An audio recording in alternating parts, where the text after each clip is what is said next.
ซื้อน้องออนเจ้าดิซื้อน้องสอนตายคักบาดนะพี่น้องเลยมองย้อนมองส้นบาดเลยเอาดูใส่คอเจ้าเลยเจ้าดิลูกเจ้าอยากได้ยังอยากได้ดินอยากได้ดินบ่จะถามงามบ่อยากได้บ่อยากได้อยู่แต่บ่อยากได้ดินกลัวมูเนาะโอ้เวลาจะนอนนี่ฝนตกข้ามหัวจะบ่นี่ตกแล้วพี่น้องกันเลยหัวได้ดิปกต้อง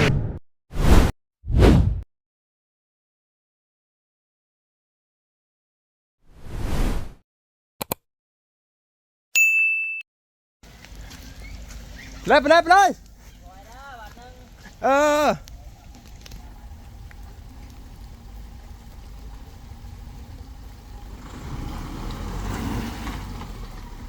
พังไป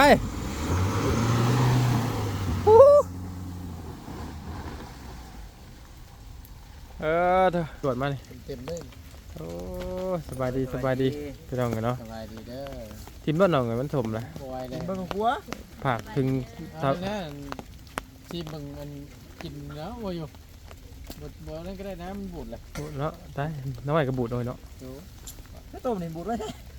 โมเมนต์แล้วเขาซื้ออะไรซื้อบ่อยไปจ้ะทำไมข้างคืนบ่บูดไว้ดิกระข้างอยู่เอ้ามีแต่จับไปนะในงานโตก็บ่ยังอันคือข่อยว่าอันแล้วถ้าสมมุติว่าเจ้าประกอบข่อยไล่นี่เวียนโคกมาเจ้าของเนี่ยประกอบไล่ข่อยสิมีรางวัลให้ไปโอ้ดีเด้มีเบาหน้าบ่ไผก็ได้ความสามารถเนาะประกอบให้ได้สิจ้างเนาะเอาตัวใหม่เลยซะบ่ไม่นี่ลายบ่แล้วมันจุดบ่คักเด้อนี่เดียวของนี่ตัวใดบ่ปอก600มีทอนได้600มีทอนเอาเลยคักแท้ตัวใดบ่ปอกบ่ได้ส้มบ่อันเฮามื้อกินนี่เฮาก็ปอกเพราะว่าสิกินมื้อกินนี่แต่ว่าคักเนาะสุกใบมันเด้อแข็งแห้งใหญ่ยาวคักเนาะแข็งแห้งอ่ะเจ้าเลยใหญ่อยู่นั่นล่ะบ่ใหญ่ปานไหนบ่ใหญ่จักอยู่ไสวะคือว่าอามาน่ะเนาะนี่แหละคือได้อยู่พูดเนาะโว้ยอยู่โทรศัพท์อยู่เอาว่านักแข็งใหญ่น้อยเนาะไม่บ่ได้เปิดฮะไม่บ่ได้เปิดบ่ขึ้นนะโอเคบ่ขึ้นจังอันได้มาได้อีกแล้วเดี๋ยวมันโจยก่อนเอาโอเคพี่น้องเลยเนาะ ตอนนี้ก็ฟ้าลมฝนตกพี่น้องเลยก่อนอื่นก็สบายดีเด้อพี่น้องบัดกุศลทุกคนพี่น้องเนาะอันน่ะตอนนี้ก็มาอยู่บ้านเฮือนซ่านน้องน้อย2คนที่ทั้งบอดี้นำเสนอลงมือวานก่อนก็ขี่ว่าขายก้อยนั่นแหละพี่น้องกันเนาะก็เห็นแล้วก็อยากมาเบิ่งด้วยตนเองว่าพี่น้องเนาะพอตามที่บอดี้บอกว่าก็กระบาดเล็กน้อยแหละสถานที่มองอยู่มองเศร้าเนี่ยก็นับพอสมควรเนาะเบิ่งแล้วก็อยู่ในป่าลงนะพี่น้องกันเนาะอยู่ในป่าลงตอนนี้บ่เคยมาจักเทื่อเลยพี่น้องกันเส้นนี่ครั้งแรกนี่เนาะดงหมดตีเนาะดงนะป่าดงเนาะครบก็ฉะนั้นแหละพี่น้องเอ้ยมากับฝนตกฝนดินมากับเขาบ่อตูนเนาะกับน้องปัดชัยน้องวิวบ่าวต้าพี่น้องเอ้ยอาศัยใบบุญเรามื้อนี้พี่น้องเพราะว่าฝนตกเนาะนั่นแหละมีแต่ว่าน้องเพิ่นอยู่เฮือนอยู่ซ่านอยู่เนาะเมื่อกี้นี่ก็ทั้งน้องมิวกับน้องเมฆมาแล้วพี่น้องเอ้ยแต่ว่าออกเมื่อแล้วเนาะโดยไปมีแต่นั้นนะเดี๋ยวขอบใจหลายๆนะจ๊ะเป็นก็ได้บัดนี้โอเคไปดีเนาะชนพยางแล้วบัดพุ่นแล้วป่านั้นบ่เฮ้ยงัวบ่น่ะหนาวบ่หนาวจู้ไผ่แม่มีบ่ไผ่จู้น่ะหนาวแล้วนี่เนาะ สบายดีลูกสบายดีไผ่จะอยู่พุ่นน่ะพออันนั้นมันมองยังไงน่ะมองพอนอนไปเบิ่งป่ะพี่น้องเลยเนาะสบายดีเด้อโดยจังหน่อยยังน่ะขี่ย่านขี่กระเรือน ยันเขาขี่กระเดือนบ้านนะป้ออึ่งใหม่ๆเฮ้ยเสียงอึ่งใหม่ๆห้องอ่างอยู่เนาะ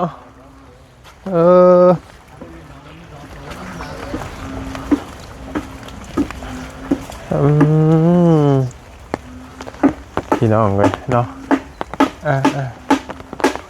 โอ้ฝนตกฝนดินคักแท้อันนี้สบายดีไอ้สบายดีอันนี้บ่หมองพอจะนอนนะโอ้โหพี่น้องเลยอันนี้กล้องระบายด้วยลูกเจ้าซื้อยังลูกซื้อน้องออนเจ้าดิซื้อน้องสอนตายคักบาดนะพี่น้องเลยมองยี่ห้อมองส้นบาดเลยอะไรวะใส่คอจะเลยมีห้อมองส้นมองเศร้าบาดเลยจะขึ้นนอนอยู่นี้เฉพาะนอนอยู่นี้ฝนตกแห้งๆเรื่องมันหัวแบบมันมูเบิดหมุนนอนมันมูเบิดกันเลยครับมันเอากระทักกับจุดนั่งมันหัวลงมาเบิดมาบัดยามฝนตกพี่น้องเอ้ยบาดเลยเนาะปะขึ้นตั้งเฮือนพวกเรามันไม่มีมองส้นมีมองส้นมองเศร้าพี่น้องเอ้ยตารางกับมีแต่ระวังไม้ระวังเปียกนั่นมาดูตารางกับมีมองส้นพี่น้องกันเนาะกระบะเด้เถอะมาไว้เลยมันมีหมองห้องหมองส้นหมองเศร้าเลยขึ้นมาเทิงพี่ก็ได้ขึ้นมาเทิงพี่ก็ได้มาหับระบายโอ้พี่น้องกันเนาะขอกงัวฝนตกเพลง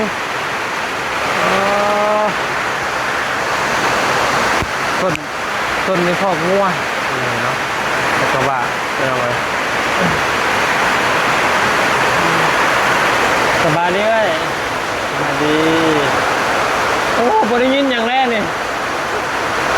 ฝนตกแห้งเนาะ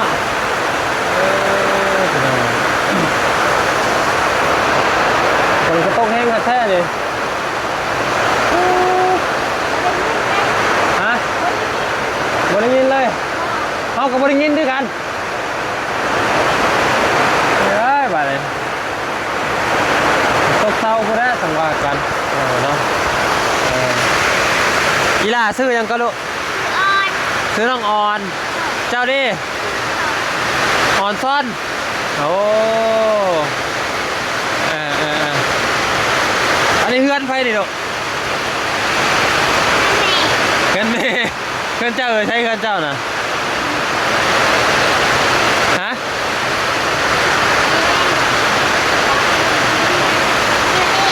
เพื่อนเจ้ากันนี่บ่โอ้อยู่กับไผ่อยู่กับแม่กับพ่อกับน้องโอ้พี่น้องฝนตกคักตกแน่แล้วบ้านนี้มันจะแดดตายน้องแล้วจะคงเบาเลยจะคงว่าสัมภาษณ์ได้เลยได้พี่น้องเนาะกินแล้วข้าวแล้วลูกกินแต่ข้าวเช้ายังไม่ได้กินข้าวเที่ยงโอ้มันกับยัง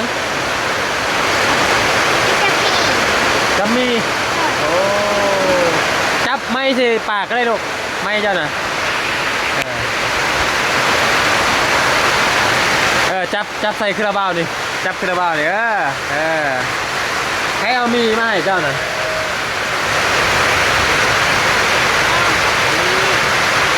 บ่าวเตียงทองกับบ่าวลีบ่าวเตียงทองกับบ่าวลีโดยเพิ่นมาเมื่อคืนนี่บ่ลูกโดย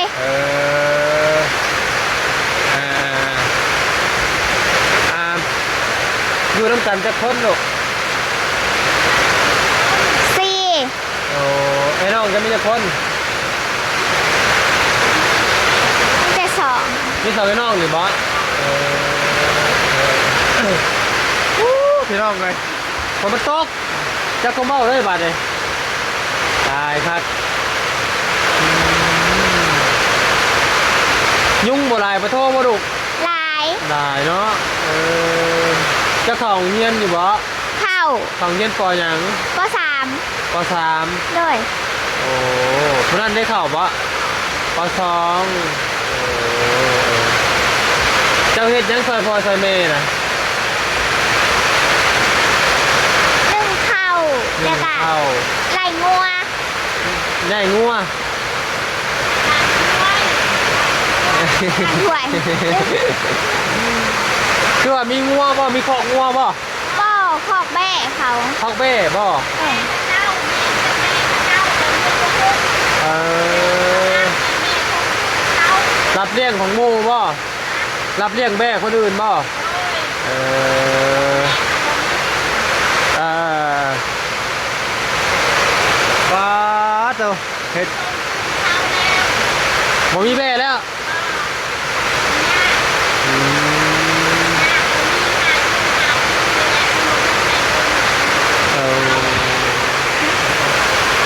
จ้าจั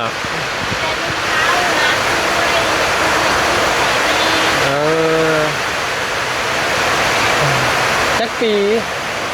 12 ปีเจ้าเล่9 ปี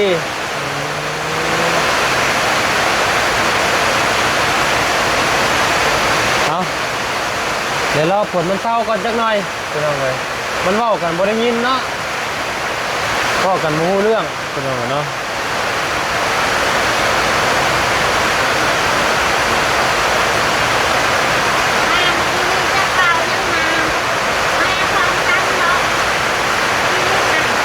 มาคนละเทือเบานิ้วน้องเมฆว่าแล้วเบาคือเบาเงาเด้อเคยเห็นอยู่บ่เคยเห็น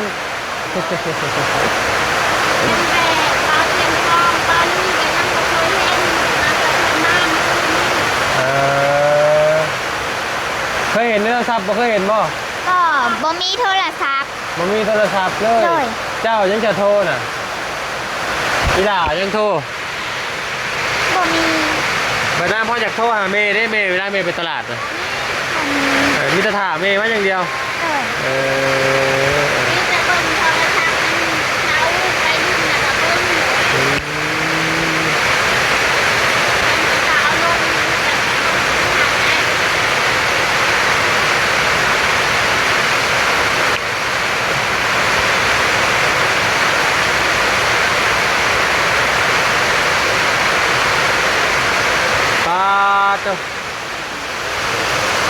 จังหน่อย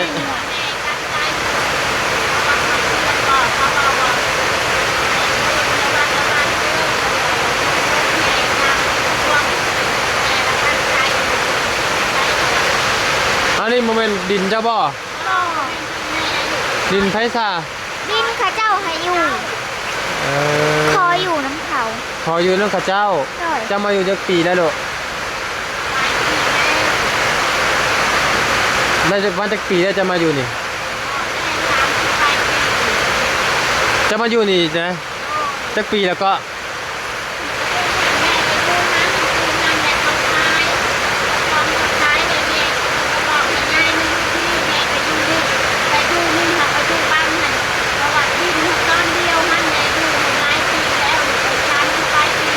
โอ้ตั้งแต่เด็กน้อยพอท่านเกิดเนาะไปเรื่อยๆง่ายๆเรื่อยเล่ร่อนไปตลอดเลย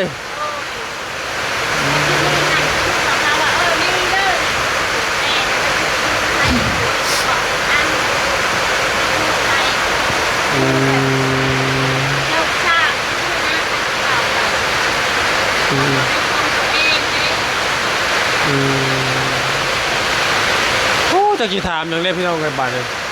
ฝนมันตกกับตกเลยเนาะ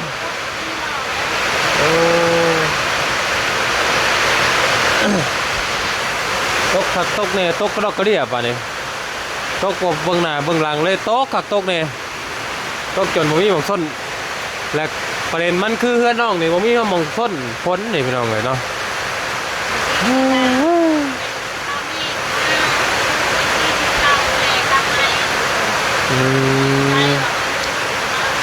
เมื่อกี้นี่บ่คนเอายังไม่ข้าวไข่มีซาดแล้วก็มุ้งโอ้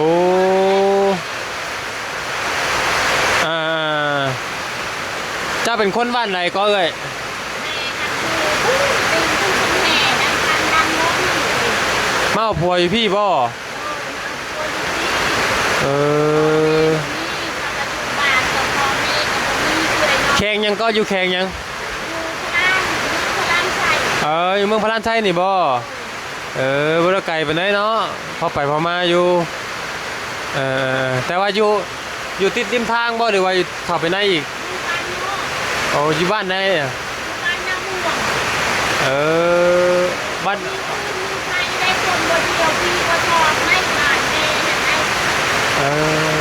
ไปดีกว่ามันว่าไปตลาดดีกว่าเขาไปรถไปงาน โอ้ คนลุกแบบนี้ให้กระเบกเลยนะ ทางเข้าบ่ได้น้ำอีกเนาะ ทางเขาก็ได้ โอ้ ทางจะมาไปไหนไปงานจบเลยพี่ กี่ต้มนะอ๋อตัวเอ๊ะหัดแม่เงินกู้ตรวจสอบอยู่หรือก่อนที่จะอะไรแม่ก็ไม่ได้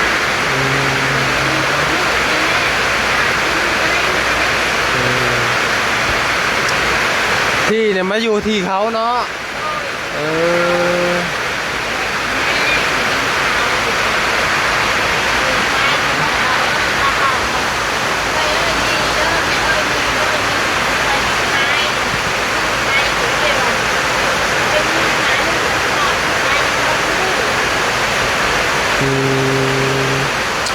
และ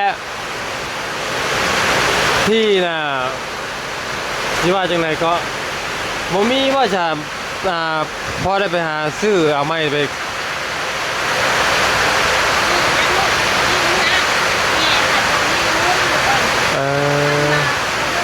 เอาไม้ครับเอาไม้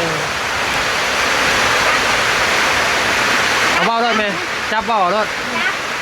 มันบ่มีเงินลูกเอ้ยหาก็พอได้แต่ซื้อกิน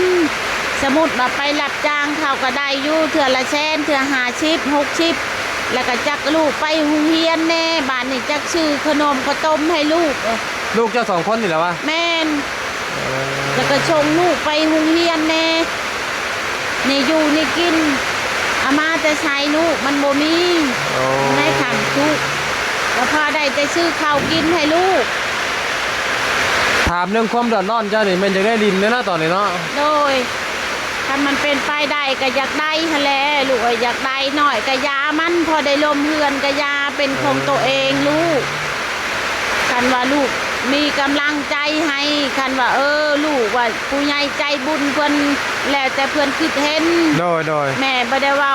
อยากได้เท่านั้นเท่านี้แล้วแต่ลูกแล้วแต่ศรัทธาเพิ่นแล้วแต่เพิ่นสิซอยเนาะแม่แล้วแต่เพิ่นให้แล้วแต่เพิ่นสิซอยแม่บ่ได้ว่าขาดวางว่าอยากได้เท่านั้นเลยเท่านี้บ่แล้วแต่เพิ่นคิดเฮ็ดเป็นดู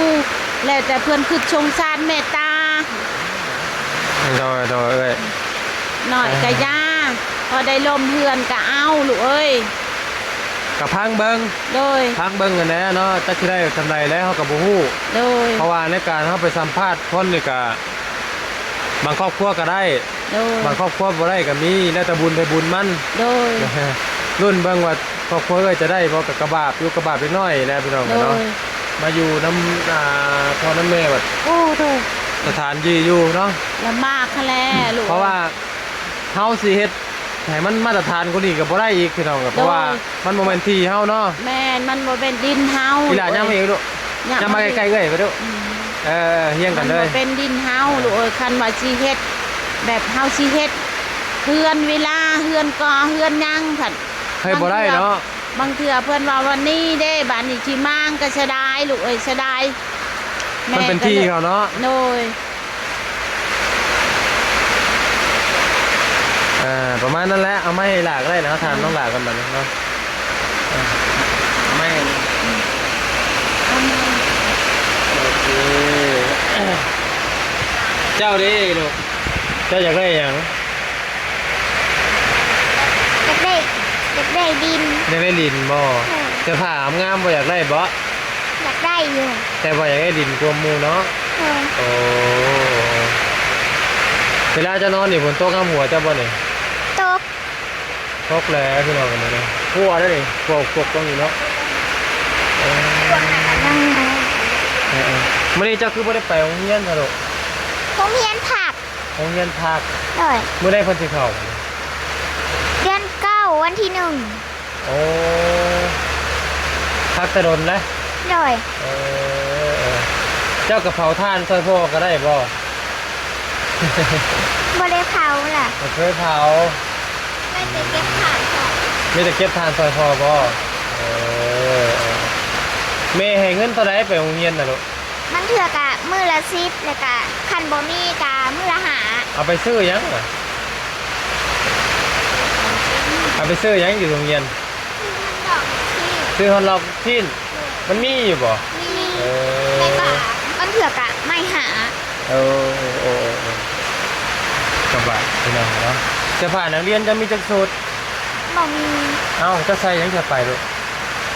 เครื่องเขาเอาให้แต่ว่ามันขาดหมดแล้ว บ่มีจักชุดเลยตอนนี้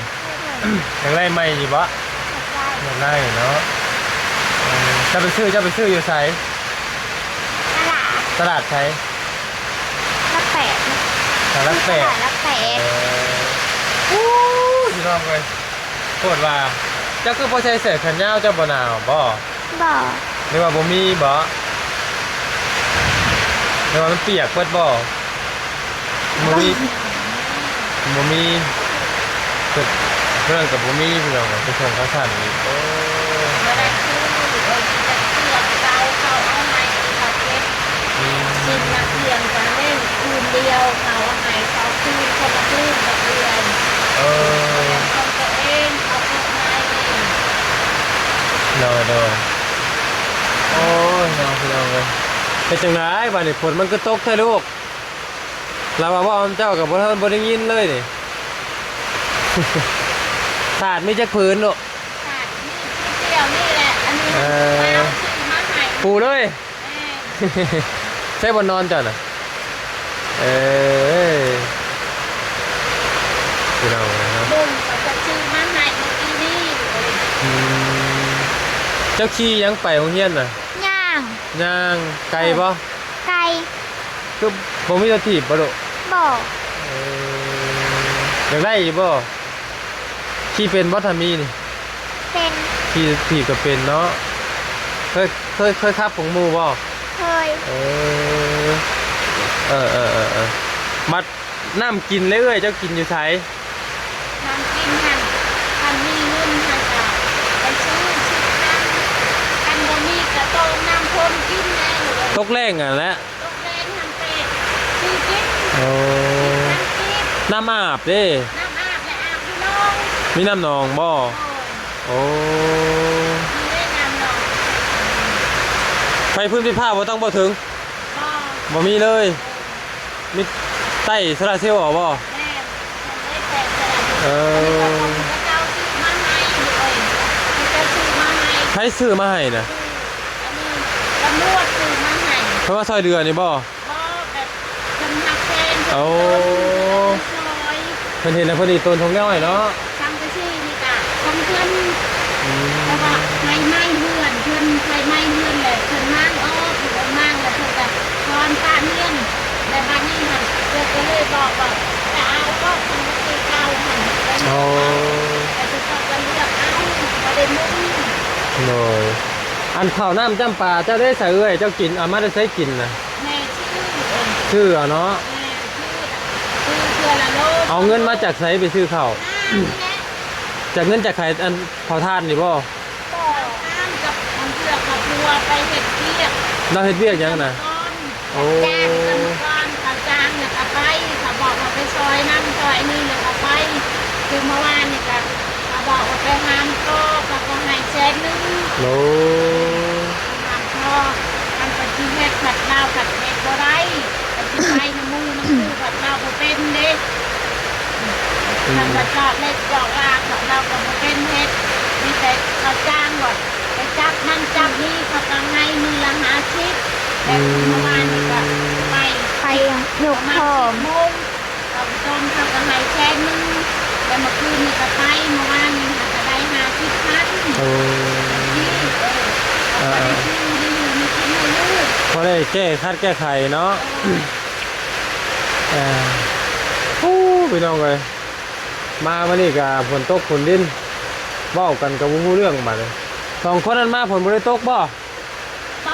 ตกแต่มันลินซื่อ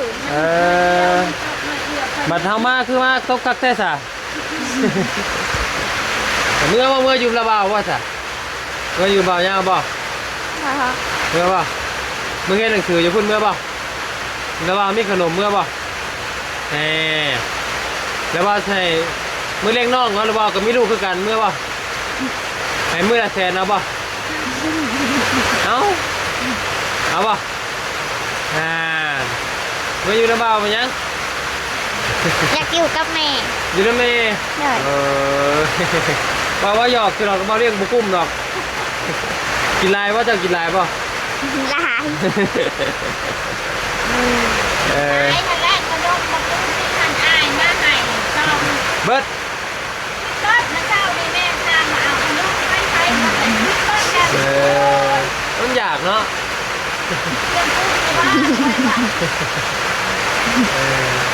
โอ้ยพี่น้องเลย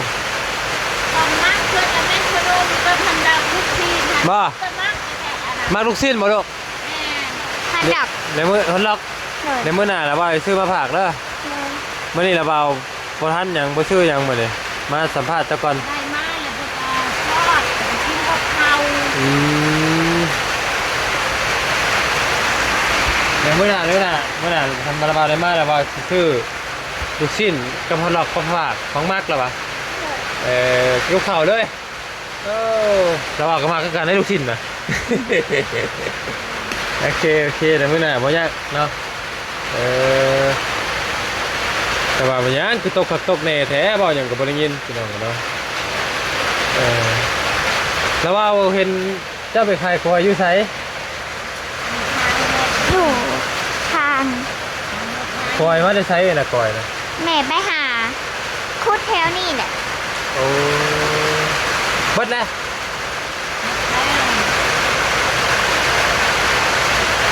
ขายทุ่งเท่าไรลูก ของหา ทุ่ง5,000นี่บ่ได้เท่าไรมื้อนั้นได้เท่าไร มีแต่เงินบอลลี่เอาหายคน บ่ได้ ละ ขายซับ เลยบอลลี่เราเอากอยหายคืน แล้วยันเบื่อโอ้ยเนาะอะไรนั่นซะเด้อระบาวมามื้อนี้ก็บ่มีหยังมาพร้อมชายพลมาสัมภาษณ์เบิ่งก่อนเด้อ ต้องเธอมื้อหน้ามื้อหลังเธอมีผู้ใหญ่เพิ่นน้อยๆมันมาว่า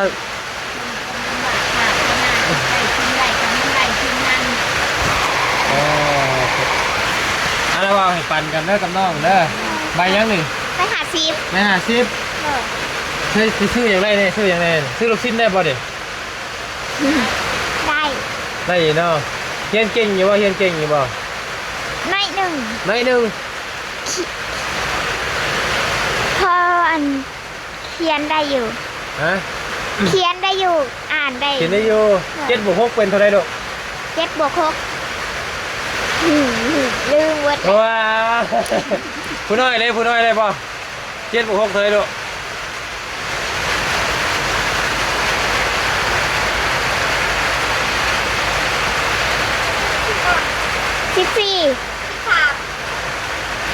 ให้ว่าไม่เท่าไหร่ 14 เท่าไหร่เจ้าน่ะ 13 ยัง14อยู่13ลูก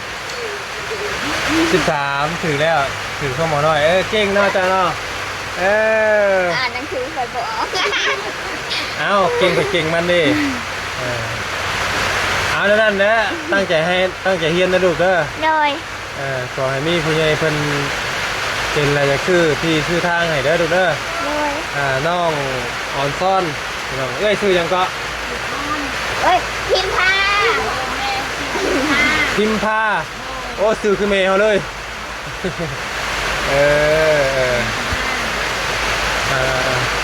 อยู่ดีมีแห้งเด้อมื้อน่ะระบายสมาดินนำเด้อ โดย ให้เพิ่นขึ้นมาสัมภาษณ์ต่อเด้อเด้อ โดย